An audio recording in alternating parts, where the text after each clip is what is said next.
Assalamualaikum warahmatullahi wabarakatuh. Kami di sini akan mempresentasikan terkait dengan tugas pajak penghasilan badan mengenai pembelian tunai atau kredit, perolehan melalui pembiayaan atau leasing, aset yang dibangun sendiri, pertukaran, hibah atau donasi. Sebelumnya izinkan kami untuk memperkenalkan diri terlebih dahulu. Saya Alia Mutiara Yasmin, NPM 197550002 dan rekan saya Fikri Audia Tama Arif dengan NPM 1975513, kemudian rekan saya Vina Yuliana dengan NPM 1975514 dan juga rekan saya Indriani Safitri 1975518. Saya, Vina Yuliana, akan mempresentasikan perolehan aset tetap secara tunai dan kredit. Slide pertama yaitu tentang pembelian tunai. Perolehan aset tetap secara tunai dicatat sebesar jumlah uang tunai atau setara kas yang dibayarkan, termasuk di dalamnya harga beli ditambah biaya-biaya lain yang dikeluarkan sejak aset tetap tersebut dipesan sampai siap untuk digunakan sesuai dengan tujuannya. Menurut SAK-IFRS, perolehan aset tetap dapat menggunakan pendekatan kompensasi. Masa manfaat, nilai sisa, dan metode penyusutan harus direview minimum setiap tanggal neraca. Biaya perbaikan atau pembongkaran aset tetap dapat dikapitalisasikan terhadap aset yang terkait. Perlakuan akuntansi untuk pertukaran aset tetap dilihat dari substansi komersial dan aset tersebut. Berikutnya adalah perolehan aset tetap secara tunai menurut perpajakan. Aktiva tetap yang dibeli secara tunai, maka jumlah yang dapat dibebankan sebagai biaya untuk menghitung penghasilan kena pajak adalah sebesar biaya penyusutan aktiva tetap. Metode yang digunakan untuk dapat menghitung besarnya biaya penyusutan adalah metode garis lurus atau straight line method, dan untuk masa manfaat atau umur ekonomisnya adalah 4 tahun sesuai dengan ketentuan peraturan perpajakan.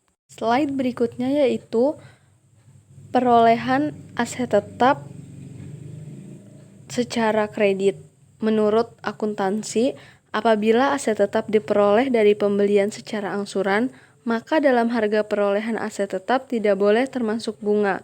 Bunga selama masa angsuran, baik jelas-jelas dinyatakan maupun yang tidak dinyatakan tersendiri, harus dikeluarkan dari harga perolehan dan dibebankan sebagai biaya bunga. Adapun secara perpajakan yaitu, jika perusahaan melakukan pembelian aktiva tetap melalui kredit bank, maka jumlah yang boleh dibebankan sebagai biaya dalam rangka menghitung penghasilan kena pajak adalah sebesar biaya penyusutan, biaya bunga atas pinjaman pada bank, ditambah biaya-biaya yang dikeluarkan sehubungan dengan dan untuk penyelesaian administrasi kredit bank. Untuk menghitung besarnya biaya penyusutan, metode yang digunakan adalah metode garis lurus atau straight line method. Sedangkan untuk masa manfaat atau umur ekonomisnya, kendaraan adalah 4 tahun sesuai dengan ketentuan peraturan perpajakan. Selanjutnya kita akan membahas tentang contoh soal. Pada tanggal 2 Februari 2010, PT Makmur selalu membeli 1 unit komputer yang terdiri dari CPU sebesar Rp4.160.000 dan monitor sebesar Rp2.075.000 secara tunai, belum termasuk PPN. Kebijakan manajemen perusahaan memutuskan masa manfaat kendaraan tersebut adalah 5 tahun. Adapun pembelian tunai berdasarkan akuntansi untuk jurnal atas soal yang sudah dibacakan sebelumnya, yaitu jurnal untuk mencatat perolehan CPU yaitu CPU sebesar Rp4.160.000 pada debit, PPN Rp416.000 di debit, pada kas sebesar Rp4.576.000 pada kredit. Selanjutnya, jurnal untuk mencatat perolehan monitor.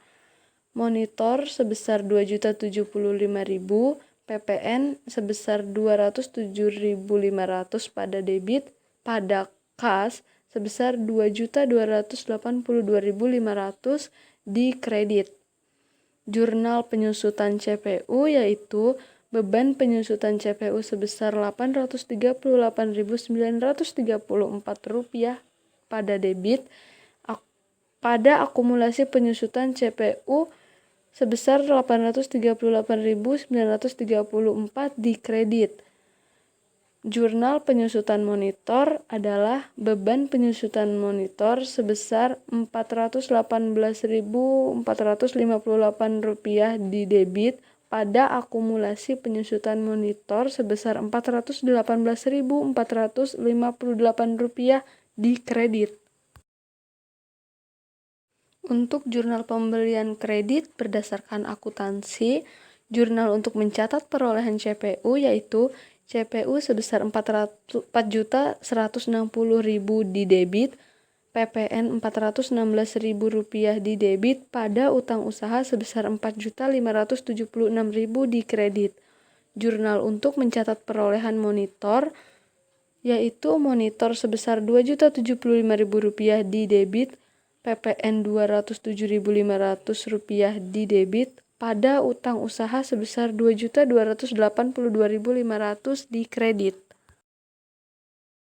Untuk perhitungan secara perpajakan, jika PKP maka jurnalnya CPU sebesar Rp4.160.000 di debit, PPN masukkan Rp416.000 di debit, pada kas sebesar Rp4.576.000 di kredit.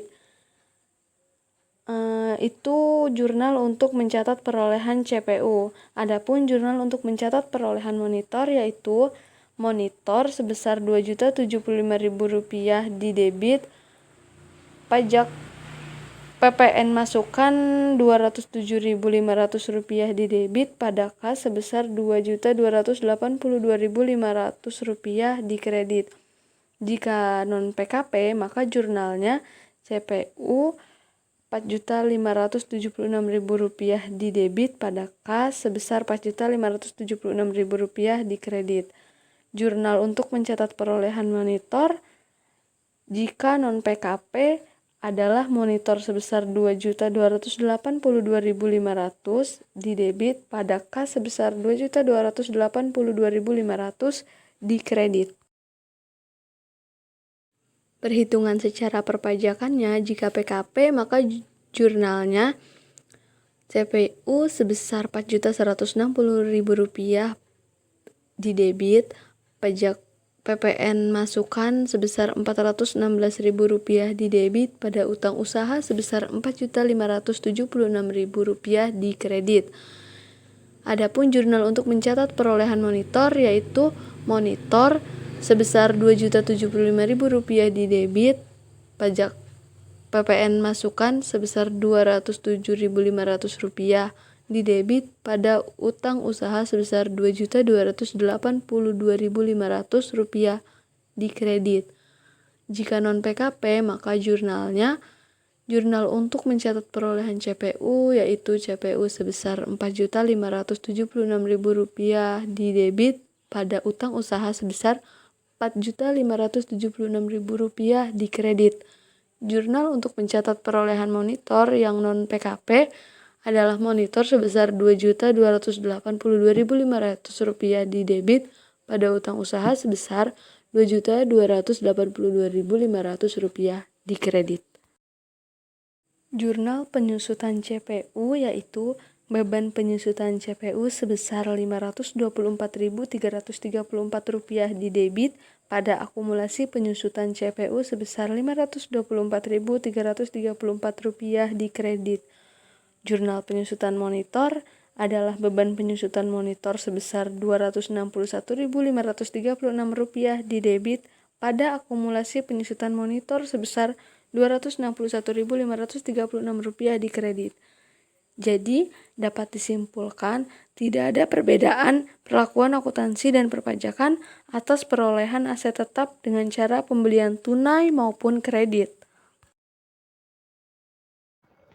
Di sini saya Fikra Utama Arif akan menjelaskan mengenai perolehan melalui pembiayaan leasing. Berdasarkan keputusan Menteri Keuangan nomor 1169 garing KMK titik 01 garing 1991 tanggal 27 November 1991, selama masa sewa guna usaha, lese tidak diperkenankan melakukan penyusutan atas aktiva sewa guna usaha. Lese diperkenankan melakukan penyusutan atas aktiva sewa guna usaha setelah lese melakukan opsi pembelian untuk membeli aktiva tersebut.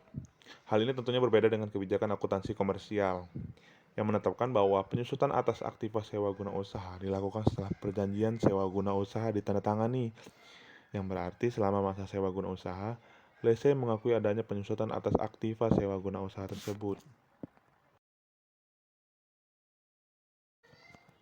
Lalu bisa kita lihat pada contoh soal. Perusahaan lessor dan lese menandatangani perjanjian lese per 1 Januari 2011, di mana perusahaan lessor melesekan peralatan kepada perusahaan lese mulai tanggal 11 Januari 2011. Jangka waktu dan profesi dari perjanjian ke lese tersebut dapat dilihat berikut data terkaitnya.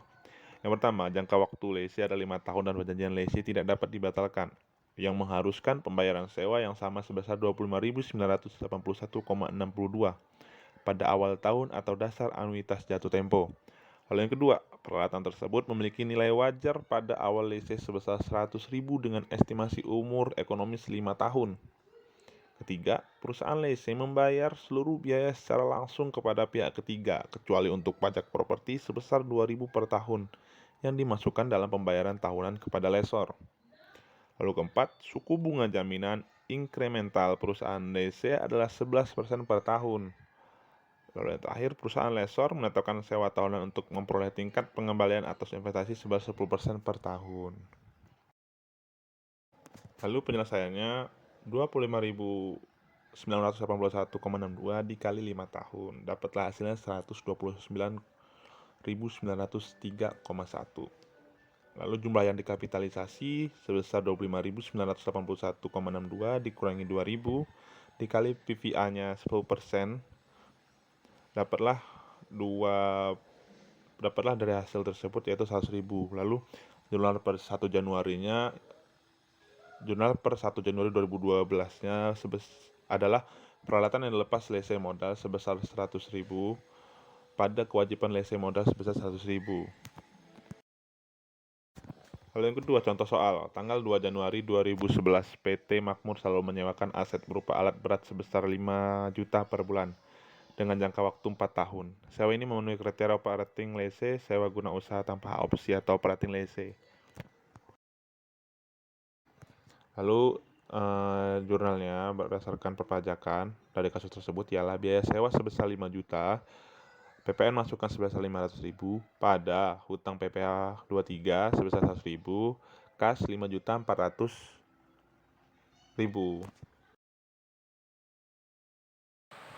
Baik, saya akan melanjutkan tentang pembahasan yang ketiga, yaitu aset yang dibangun sendiri. Berdasarkan akuntansi, menurut PSAK nomor 16, revisi tahun 2007, nilai perolehan dalam akuntansi akan dicatat sebesar biaya yang dikeluarkan sampai aset tersebut siap digunakan.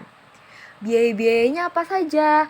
Yang pertama, material dan tenaga kerja. Yang kedua, ada overhead. Dan yang ketiga, ada biaya bunga selama proses pembangunan. Nah, biaya bunga selama proses pembangunan ini diatur dalam PSAK nomor 26. Sedangkan biaya yang tidak termasuk dalam nilai perolehan adalah biaya dan jumlah yang abnormal dari bahan baku yang tidak terpakai, tenaga kerja ataupun sumber daya lain yang terjadi dalam memproduksi suatu aset yang dibangun sendiri. Dalam hal ini, biaya dan jumlah yang abnormal ini akan diakui sebagai kerugian pada tahun yang bersangkutan. Pada dasarnya, perolehan aset tetap dibangun sendiri terbagi menjadi 2 proses. Apa saja? Yang pertama ada dibangun menggunakan jasa kontraktor, istilahnya diborongkan. Sedangkan yang kedua dibangun sendiri, tidak diborongkan kepada pihak lain. Gimana perlakuan akuntansinya? Jika perolehan aset tetap diborongkan kepada pihak lain, maka harga perolehan aset tetap tersebut diakui sebesar nilai kontraknya, sesuai kontrak dengan kontraktor yang mengerjakan proyeknya.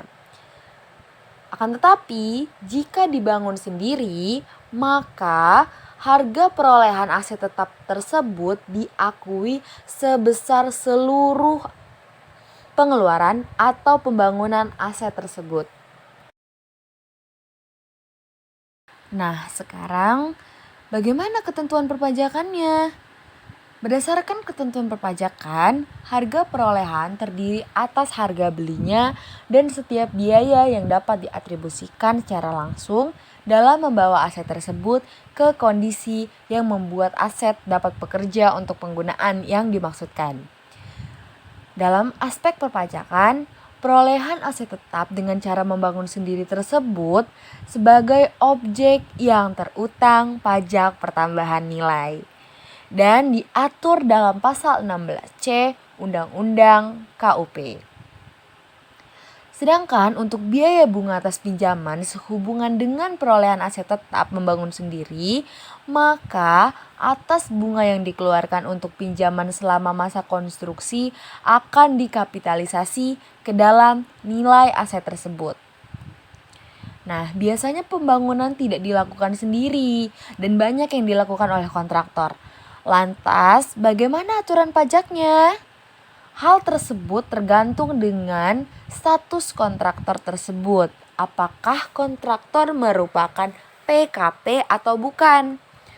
Apabila merupakan pengusaha kena pajak, wajib bagi kontraktor tersebut memungut PPN atas nilai kontraknya. Pemungutan PPN biasanya didasari dengan RAB, Rencana Anggaran Biaya, yang telah disepakati antara pihak yang membangun dan kontraktor. Sebaliknya, jika kontraktor merupakan non-PKP, maka kontraktor tidak wajib memungut PPN. Namun, kita sendiri sebagai pemilik bangunan yang akan membayar dan menyetor serta melapor PPN tersebut. Berdasarkan pasal 16C UU PPN, PPN dikenakan atas kegiatan membangun sendiri yang dilakukan tidak dalam kegiatan usaha atau kegiatan oleh orang pribadi atau badan yang hasilnya digunakan sendiri atau digunakan oleh pihak lain yang batasnya dan tata caranya diatur dengan peraturan Menteri Keuangan. Nah, PMK ini diatur dalam PMK nomor 163 garing PMK 03 garing 2012.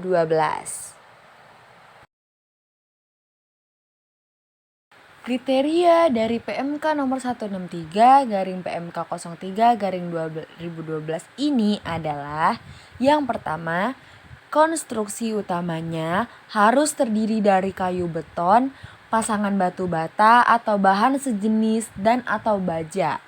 Yang kedua, untuk tempat tinggal atau tempat kegiatan usaha yang luas minimumnya adalah 200 meter persegi dan akan menjadi satu kesatuan jika tidak lebih dari 2 tahun untuk setiap tahapannya. Dalam menghitung PPN pasal 16C adalah sebagai berikut. DPP sama dengan 20% dari jumlah biaya yang dikeluarkan, tidak termasuk harga perolehan tanah. Jadi DPP-nya itu 20% dikali jumlah biaya yang dikeluarkan, tapi tidak termasuk harga perolehan tanah. Dan kalau untuk PPN-nya 10% dikali DPP, sehingga didapat tarif efektifnya yaitu 2%. PPN kegiatan membangun sendiri atau KSM terutang saat bangunan mulai dibangun, termasuk saat menggali pondasi atau memasang tiang hingga pembangunan selesai. Waktu pembangunan juga bisa dilakukan secara bertahap dan tidak melebihi waktu 2 tahun. Nah, sama dengan penerapan pajak lainnya. Berdasarkan PMK nomor 163 tahun 2012, apabila kegiatan membangun sendiri tidak atau kurang menyetor PPN, Dirjen Pajak berwenang menerbitkan SKPKB sesuai hasil pemeriksaan atau verifikasi. Dan berdasarkan pasal 11 ayat 3 Undang-Undang PPH, penyusutan aset yang dibangun sendiri dimulai pada bulan yang dilakukannya pengeluaran, kecuali untuk harta yang masih dalam proses pengerjaan. Penyusutan dimulai pada bulan selesainya pengerjaan harta tersebut. Example, yang pertama, bila WP berbentuk PT yang sudah menjadi PKP memilih opsi membangun sendiri. PTX merupakan PKP. PTX ini sebuah perusahaan dealer otomotif yang merencanakan untuk memulai operasi perusahaan pada tanggal 1 Januari 2021 dengan membangun sendiri sebuah gedung seluas 2.000 meter persegi sebagai bangunan kantor utama. Pada tanggal 29 Januari 2021, PTX untuk pembelian material sebesar 6.600.000.000 rupiah, terdiri dari harga material sebesar 6 miliar dan PPN masukan sebesar 600 juta. Pembayaran atas tenaga kerja dan koordinator bangunan sebesar 3 juta rupiah, terdiri dari upah karyawan dan biaya penanggung jawab proyek serta PPh pasal 21. Yang kedua, bila PTX merencanakan menggunakan jasa kontraktor. Dalam pembangunan gedung kantor dengan asumsi telah memiliki tanah sendiri, maka asumsi yang digunakan adalah baik tenaga kerja maupun material disediakan oleh kontraktor dengan komposisi 31% untuk tenaga kerja dan 69% untuk material dengan harga sesuai market price, yakni dalam biaya tenaga kerja sudah termasuk keuntungan kontraktor namun belum termasuk PPh pasal 4 ayat 2 yang harus ditanggung oleh kontraktor. Bagaimana penyelesaiannya? Baik, kita akan membahas tentang jurnal menurut akuntansi dan perpajakan dari kasus yang telah saya bacakan tadi ya. Sebelumnya, untuk penyelesaian soal pertama, kita akan hitung dulu ya apa-apa saja dan total-total apa saja. Jadi yang pertama ada biaya material tadi di soal ya, sebesar 6 miliar. Lalu itu sudah termasuk PPN sebesar 600 juta. Jadi kita tambah nih biaya material ditambah dengan PPN. Jadi kita dapat hasil 6 miliar 600. Itu sebagai total material, total biaya materialnya. Lalu kita tambah dengan biaya tenaga kerja sebesar 3 miliar. Didapatlah hasil total biaya gedung sebesar 9 miliar 600.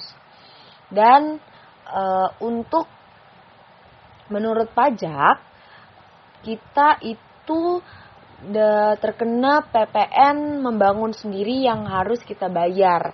Jadi perhitungannya itu sebagai berikut ya.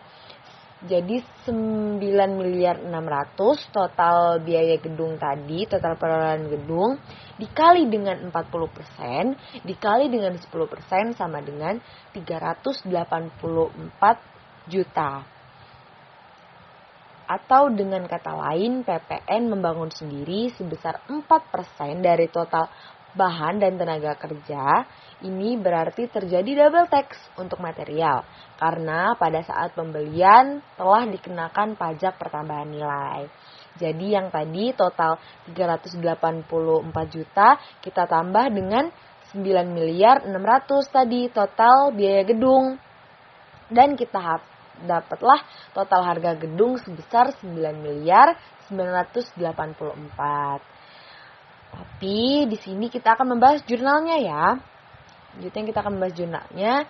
Jurnal menurut akuntansinya pada tanggal 29 bulan 1 2021, akuntansi mencatat kegiatan membangun sendiri tadi dengan aset dalam pengerjaan pada kas atau bank sebesar 6 miliar 600. Kenapa masuknya ke dalam aset dalam pengerjaan? Karena biaya tersebut dikapitalisasi dulu ke dalam aset dalam pengerjaan. Nah, selanjutnya pada tanggal 30 bulan 12 setelah aset tersebut jadi, itu jurnalnya gedung pada aset dalam pengerjaan sebesar 9.600.000. Gimana untuk jurnal perpajakannya?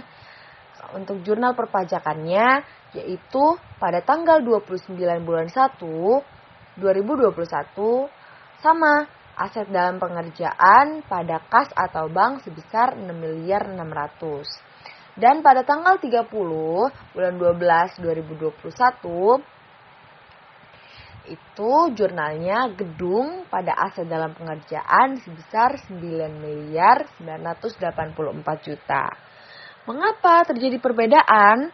Karena seperti perhitungan kita tadi. Jadi, akuntansi mencatat biaya perolehan atas aset yang dibangun sendiri dengan kontraktor tersebut itu hanya sesuai dengan kontrak. Jadi di kontrak tadi hasilnya yang telah kita hitung tadi itu sebesar 9.600.000. Sedangkan dalam pajak itu kita harus membayar lagi, kita kena lagi termasuk dengan objek PPN, objek pajak pertambahan nilai. Jadi objek PPN-nya tadi kita terkena double tax. Double tax karena pembelian material telah dikenakan PPN kan tadi. Nah, jadi itu sedangkan di pajak dapatlah hasilnya 9.984. Itu tadi karena perbedaan ketentuan. Dan kita lanjut soal nomor 2, penyelesaian soal nomor 2 ya. Sebelumnya sama, kita akan menghitung dulu. Jadi biaya bahan bangunannya sebesar 6 miliar tadi, biaya materialnya tadi 6 miliar, ditambah dengan tenaga kerja sebesar 3 miliar. Kita tambah lagi nih, di soal tadi ada keterangan untuk material dengan harga sesuai market price, yakni dalam biaya tenaga kerja sudah termasuk keuntungan kontraktor. Namun belum termasuk PPh pasal 4 ayat 2 yang ditanggung oleh kontraktor. Jadi kita harus mencari PPh pasal 4 ayat 2-nya dulu. Dan kita asumsikan nih di sini jasa kontraktor rekanan kita atau rekanan PTX ini memiliki kualifikasi usaha menengah atau besar. Jadi kita dikenakan tarif 3%. Ya. Jadi gimana perhitungannya? Jadi 3% dikali dengan total hasil bahan bangunan ditambah dengan tenaga kerja tadi sebesar 9 miliar. Jadi 3% dikali 9 miliar sama dengan 270 juta. Nah, oke, kita dapat 270 juta, itu PPh pasal 4. Jadi bahan bangunan ditambah tenaga kerja ditambah PPh pasal 4 ayat 2, kita dapatlah harga jual sebelum PPN sebesar 9.270 juta. Dan kita dapat PPN keluaran dari hasil yang harga jual sebelum PPN tadi itu sebesar 9.270 juta. Dan harga jualnya jadi 10.190 juta. Sekarang kita akan membahas tentang jurnalnya. Jurnal menurut akuntansi untuk penyelesaian soal kasus 2 itu gedung pada kas atau bank sebesar 10.197. Sedangkan menurut pajak diperinci. Jadi gedung sebesar 9.270 juta, utang PPN sebesar 927 juta, pada kas atau bank sebesar 10.197. Total pengeluaran kas yang dilakukan PTX adalah sebesar 10.197 dengan PPN yang dapat dikreditkan sebesar 927 juta. Ini berarti total yang merupakan biaya harga perolehan bangunan PTX adalah sebesar 9.270 juta. Nah, jadi kalau yang di penyelesaian soal kasus pertama tadi, PPN masukannya tidak dapat dikreditkan karena dia dari jasa kontraktor. Kalau yang penyelesaian kasus 2 itu PPN-nya dapat dikreditkan. Sorry tadi terbalik ya, yang dapat dikreditkan itu yang jasa kontraktor, dan yang tidak dapat dikreditkan tadi atas aset membangun sendiri. Seperti itu. Oke, kita akan lanjut ke pembahasan kita yang keempat, yaitu tentang pertukaran. Perlakuan akuntansi atas pertukaran ini menurut PSAK nomor 16 revisi tahun 2007. Biaya perolehan aset tetap dari suatu pertukaran diukur sebesar nilai wajar aset yang dilepas ataupun yang diperoleh, mana yang lebih andal dari keduanya. Tetapi jika tidak memiliki substansi komersial atau present value dari aset tersebut tidak dapat diukur secara andal, maka biaya perolehan diukur dengan jumlah tercatat dari aset yang diserahkan. PSAK juga membagi transaksi pertukaran menjadi 2 jenis, yaitu yang pertama pertukaran aktiva tetap tidak sejenis atau disebut juga memiliki substansi komersial, di mana laba atau rugi pertukaran diakui langsung pada tahun yang bersangkutan. Sedangkan yang kedua, pertukaran aktiva yang sejenis atau serupa, di mana tidak ada laba atau rugi yang diakui sepanjang ia memiliki masa manfaat yang serupa dalam bidang usaha yang sama dan memiliki suatu nilai wajar yang serupa tanpa tambahan uang. Yang dimaksud dengan pertukaran aset yang tidak sejenis adalah pertukaran aset yang sifat dan fungsinya tidak sama, seperti pertukaran tanah dengan mesin-mesin, tanah dengan gedung, dan lain-lain. Dalam pertukaran terjadi antar aset yang sejenis, maka yang dapat dipakai sebagai dasar pencatatannya adalah nilai buku dari aset yang bersangkutan. Pertukaran aset sejenis adalah pertukaran dengan aset yang sifat dan fungsinya sama seperti mesin produk X dengan mesin produksi Y. Pencatatan atas transaksi ini didasarkan pada harga pasar aset tetap yang dilepaskan.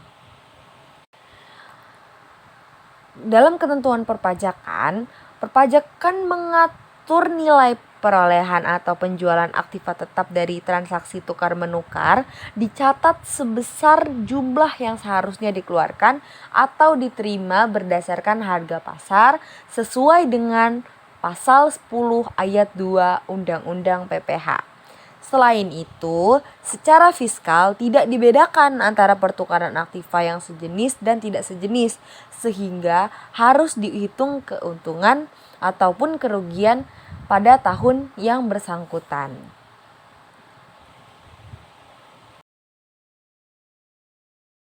Baik, kita akan masuk ke pencatatan berdasarkan akuntansi dan perpajakannya ya. Jadi yang pertama itu ditukar dengan aset yang tidak sejenis. Jadi example, misalnya pada awal tahun 2015 PT ABC menukarkan mesin produksi dengan truk baru. Harga perolehan mesin produksi sebesar 2 juta, akumulasi depresiasi sampai tanggal pertukaran sebesar 1.500.000, sehingga nilai bukunya sebesar 500.000. Nilai wajar pada mesin produksi tersebut sebesar 800.000 dan PT ABC harus membayar uang sebesar 1.700.000. Bagaimana jurnal yang harus kita buat berdasarkan akuntansinya? Nah, di jurnalnya yang dibuat untuk mencatat pertukaran di atas adalah truk sebesar 2.500.000, akumulasi depresiasi mesin sebesar 1.500.000 pada kas sebesar 1.700.000, mesin 2 juta, dan laba pertukaran mesin sebesar 300.000.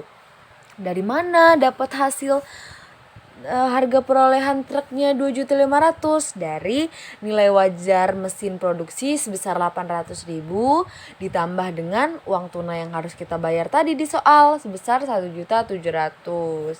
Lalu bagaimana perhitungan laba pertukaran mesinnya? Laba pertukaran mesinnya itu dihitung sebagai berikut. Nilai wajar mesin sebesar 800.000, harga perolehan mesinnya tadi 2 juta dikurang dengan akumulasi depresiasi mesin. Jadi dapatlah totalnya 500.000. Jadi nilai wajar dikurang dengan 500.000 tadi, 800 dikurang dengan 500.000 tadi, dapatlah hasil 300.000 itu sebagai laba pertukaran mesin. Yang kedua, ditukar dengan aset sejenis. Example, mesin dibeli pada tanggal 1 Juli 2018 dengan harga 3.200.000. Pada tanggal 1 Desember 2022 ditukar dengan mesin sejenis harga 2 juta. Akumulasi depresiasi sampai tanggal pertukaran sebesar 2.650.000. Mesin tersebut ditaksir umurnya 5 tahun dan depresiasinya dengan cara garis lurus. Taksiran nilai residu sebesar 200.000. Jurnal pertukaran berdasarkan akuntansinya adalah sebagai berikut. Mesin baru sebesar 550.000, akumulasi penyusutan 2.650.000, pada mesin lama sebesar 3.200.000. Nah, dapetnya dari mana nih perhitungannya? Dari harga mesin baru sebesar 2 juta, harga perolehan mesin lama sebesar 3.200.000 dikurang dengan akumulasi penyusutan dari tahun 2018 sampai dengan 2022 itu sudah ada di soal ya, sebesar 2.650.000. Dapatlah 550.000. Jadi dikurang dengan 2 juta. 2 juta dikurang dengan 550.000 sama dengan 1.850.000 itu laba pertukaran mesin. Tapi menurut akuntansi untuk pertukaran aktiva yang sejenis, laba pertukaran tidak diakui karena aktiva sejenis sehingga dicatat di jurnal sebagai pengurangan dari perolehan mesin baru. Oke. Sedangkan berdasarkan perpajakannya sama nih. Jadi jurnalnya mesin baru sebesar 2 juta, akumulasi penyusutannya 2.100.000, pada mesin lama sebesar 3.200.000 dan keuntungan pertukaran aset sebesar 900.000. Didapat dari mana perhitungannya? Nah, harga mesin baru tadi di soal sebesar 2 juta. Lalu harga perolehan mesin lama sebesar 3.200.000. Akumulasi penyusutan dari tahun 2018 sampai dengan 2022 menurut perpajakan dan akuntansi berbeda ya. Jadi kita hitung dulu nih penyusutan akumulasi penyusutannya. Jadi jumlah pemakaian sampai dengan Desember 2021 ini sebesar 4 tahun 6 bulan. Lalu akumulasi penyusutan per 31 Desembernya 3.200.000 dikali 4 tahun dikali dengan 6,25% itu tarifnya untuk kelompok 3. Lalu didapatlah hasil 800 ditambah dengan 3,2 juta dikali 6/12 karena 6 bulan tadi dikali dengan 6,25 tarifnya. Jadi hasilnya 100. Jadi 800 ditambah 100 didapatlah akumulasi penyusutan depresiasi bulan Desember 2021 sebesar 900.000. Lalu nilai buku per Desember 2021-nya sebesar 3,2 juta dikurang 900.000 sama dengan 2.300.000. Lalu beban fiskal tahun 2022-nya 3.200.000 dikali dengan tarifnya 6,25% sama dengan 200.000. Nilai bukunya 2.300.000 dikurang dengan 200.000 sama dengan 2.100.000. Lalu tadi didapatlah nih akumulasi penyusutannya 2.100.000. Jadi 3.200.000 harga perolehan mesin lama dikurang dengan 2.100.000 sama dengan 1.100.000 itu nilai buku. Lalu harga mesin baru dikurang dengan nilai buku yaitu sebesar 2 juta dikurang dengan 1.100.000, jadilah laba pertukaran mesin barunya, laba pertukaran asetnya. Seperti itu. Karena secara fiskal tidak dibedakan antara pertukaran aset tetap yang sejenis dan tidak sejenisnya, jadi kita ambil contohnya untuk aktiva yang sejenis saja ya. Oke. Baik, di sini saya akan menjelaskan mengenai hibah atau donasi. Pencatatan nilai aset tetap yang diperoleh dari hadiah atau donasi adalah sebesar harga pasar. Dalam perolehan secara hibah, bantuan dan sumbangan secara langsung dihubungkan dengan perlakuan akuntansi pajak. Nah, berdasarkan KUH Perdata dalam bab 10 tentang penghibahan pada pasal 1666 disebutkan bahwa hibah adalah suatu perjanjian dengan mana si penghibah di waktu hidupnya dengan cuma-cuma dan dengan tidak dapat ditarik kembali menyerahkan sesuatu benda guna keperluan si penerima hibah yang menerima penyerahan itu. Nah, terhadap aset tetap yang diperoleh dari sumbangan dicatat sebesar harga taksiran dengan mengkredit akun modal yang berasal dari sumbangan atau modal donasi. Bantuan atau sumbangan dan hibah yang merupakan objek pajak dalam pasal 4 ayat 1 angka huruf D angka 4 dinyatakan bahwa yang termasuk sebagai objek pajak adalah keuntungan karena pengalihan harta berupa hibah, bantuan atau sumbangan, kecuali yang diberikan kepada keluarga sedarah dalam garis keturunan lurus 1 derajat dan badan keagamaan, badan pendidikan, badan sosial termasuk yayasan, koperasi, atau orang pribadi yang menjalankan usaha mikro dan kecil, yang ketentuannya diatur lebih lanjut dengan Peraturan Menteri Keuangan. Sepanjang tidak ada hubungan dengan usaha, pekerjaan, kepemilikan, atau penguasaan di antara pihak-pihak yang bersangkutan. Berdasarkan pasal 4 ayat 1 angka huruf D angka 4, maka pada dasarnya keuntungan atas pengalihan harta berupa hibah, bantuan, dan sumbangan merupakan objek pajak. Sedangkan dalam hal diberikan kepada pihak tertentu, maka atas keuntungan dari pengalihan yang dilakukan dapat tidak menjadi objek pajak. Penghasilan yang merupakan objek pajak dari penghasilan harta berupa hibah, bantuan, atau sumbangan adalah keuntungan selisih antara harga pasar dan nilai perolehan atau nilai sisa buku. Pihak pemberi dianggap memperoleh penghasilan dalam hal harga pasar dari harta yang dialihkan lebih besar daripada nilai sisa buku fiskalnya. Atas selisih yang terjadi merupakan penghasilan yang dikenakan pajak. Sedangkan dalam hal harga pasar sama dengan atau lebih kecil dari nilai buku harta yang dialihkan, terhadap pihak pemberi tidak dianggap memperoleh penghasilan secara fiskal.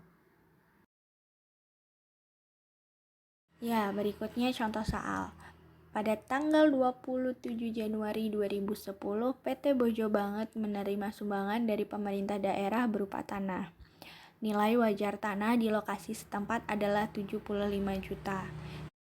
Hitunglah harga perolehan tanah dan buatlah jurnal yang diperlukan. Karena nilai wajar tanah sebesar 75 juta, maka harga perolehan tanah sumbangan tersebut sebesar 75 juta juga. Nah, jurnalnya yaitu tanah pada modal dari sumbangan sebesar 75 juta. Tanah itu masuk dalam jurnal debit dan modal dari sumbangan itu masuk dalam jurnal kredit dengan nilai perolehannya sebesar 75 juta.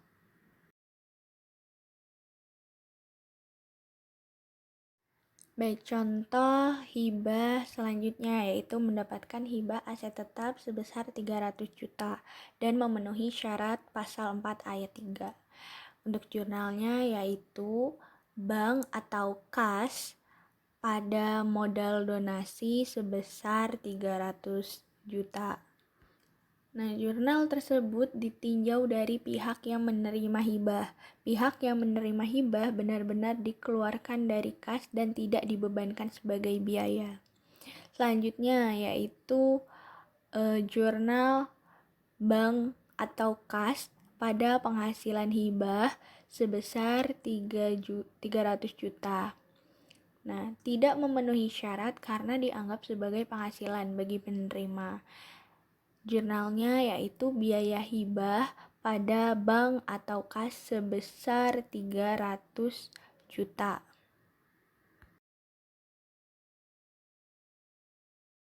Contoh berikutnya yaitu bentuk aset yang dihibahkan berupa kendaraan. Nah, untuk berupa kendaraan ini dicari tahu dulu berapa harga perolehannya, kemudian dihitung akumulasi penyusutannya dan nilai bukunya. Nah, harga perolehannya sebesar 100 juta dengan akumulasi penyusutannya yaitu 60 juta. Sehingga diperoleh nilai bukunya yaitu sebesar 40 juta. Jurnal pihak pemberi hibah. Nah, jurnal ini ada versi pihak pemberi hibah dan juga ada dari pihak penerima hibah. Nah, untuk jurnal pihak pemberi hibah yaitu jurnalnya biaya tidak dibebankan atau saldo laba sebesar 40 juta, akumulasi penyusutan kendaraan sebesar 60 juta pada kendaraan senilai 100 juta. Kemudian untuk jurnal pada pihak penerima hibah yaitu kendaraan pada modal hibah sebesar 40 juta. Baik, demikianlah presentasi dari kelompok kami. Terima kasih atas perhatiannya. Apabila terdapat kesalahan kami mohon maaf dan kurang lebihnya kami mohon ampun. Akhirul kalam, wabillahi taufiq wal hidayah. Wassalamualaikum warahmatullahi wabarakatuh. Terima kasih.